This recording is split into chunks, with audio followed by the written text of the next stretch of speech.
Molt bon dia, moltíssimes gràcies per assistir a la roda de premsa que em convoca avui per donar a conèixer algunes de les accions que estan duent-se a terme per part de l'Observatori de l'Habitatge, que es van treballar durant un any, com sabeu, durant tot el 2021 per part dels diferents laboratoris que el conformen. Justament ahir vam presentar al plenari de l'OMA algunes d'aquestes accions en les que s'han treballat, com és l'estudi diagnòstic de les necessitats habitacionals de la ciutat i el que presentem avui, que és la creació d'una nova web d'habitatge, principalment per facilitar l'accés a la informació a la ciutadania i també organitzar de millor manera i centralitzar tota la informació que es duen des de diferents departaments, tant des de l'àmbit municipal com autonòmic, i que podem dir que serà molt útil per a la ciutadania.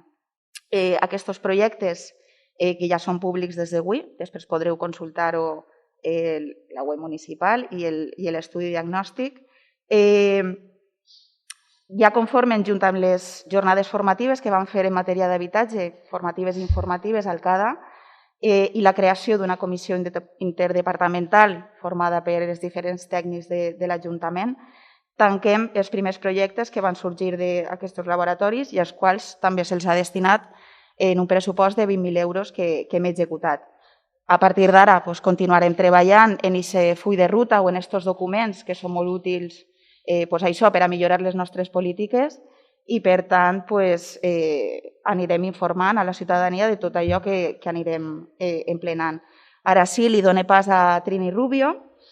que ja és la secretària de l'OMA i que ha coordinat tot el treball de la web, l'empresa que l'ha creat, i a més departaments per tal d'insertar la informació necessària per a donar a la ciutadania. Així que, sense més, li dono pas a Trini.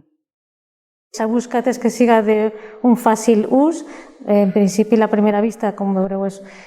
ampla, neta, i després ja, conforme anem navegant, anirem trobant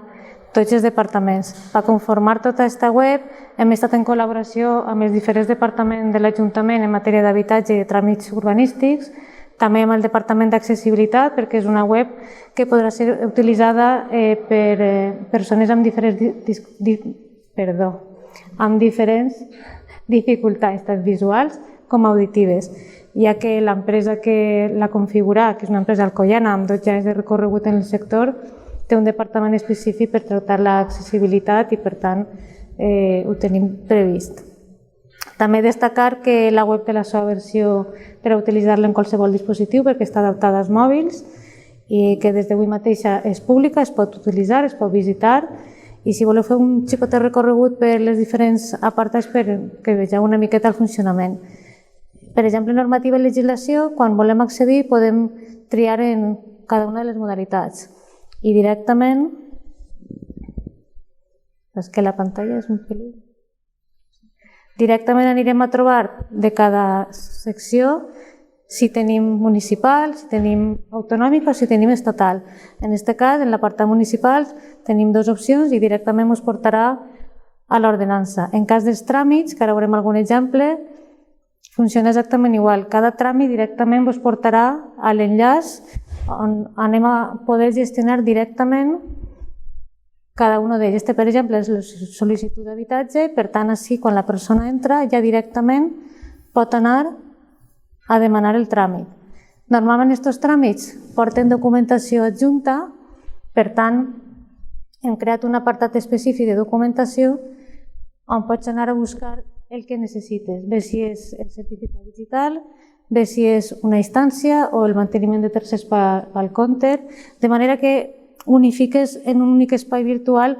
tot el que necessites per gestionar, tramitar o consultar en matèria d'habitatge. Per exemple, així aniríem directament a la pàgina de la Fàbrica Nacional de Moneda i Timbre, on directament la persona ja té la informació. Després també anem a anar publicant els diferents projectes, en aquest cas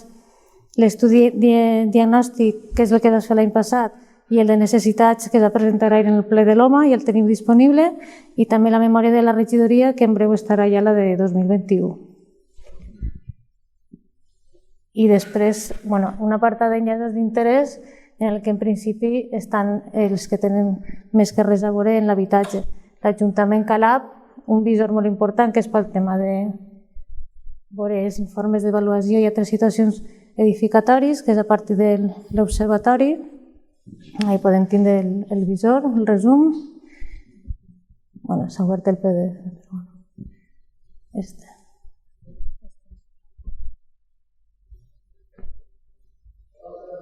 De manera que la persona pot anar accedint a moltíssima informació en matèria d'habitatge de sa casa, del seu municipi o el seu barri, accedint a qualsevol de les àrees. I després tenim un apartat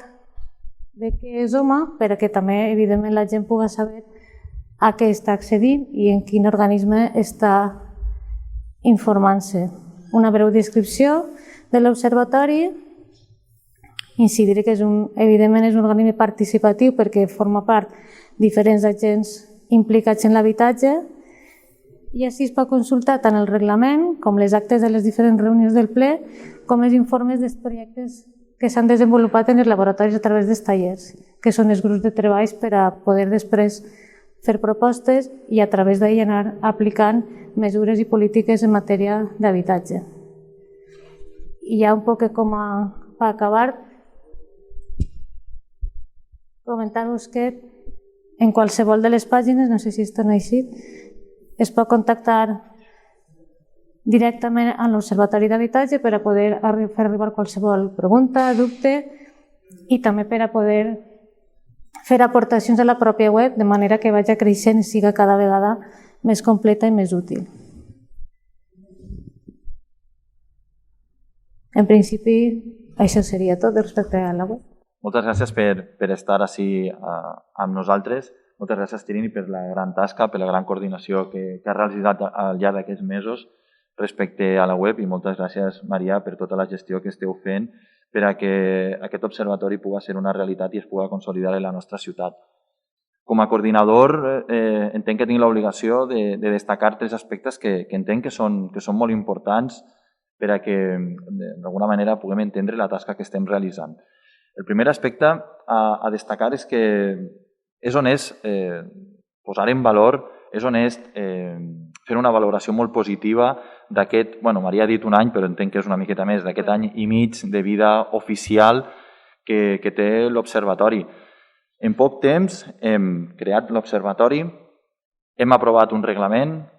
hem constituït el ple, sembla que no, però és molta feina. Hem posat en marxa els diferents laboratoris, els diferents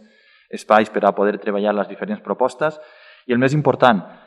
entenc que hem complit amb els diferents objectius inicials, amb els diferents reptes que ens vam plantejar des del minut 1 i hem complit també amb les diferents propostes que es van acordar en els diferents espais, en els diferents tallers de treball de l'Observatori Municipal. Propostes, com heu pogut veure,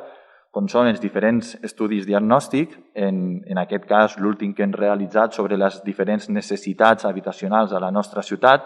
però també la jornada formativa que vam realitzar ara fa uns mesos, també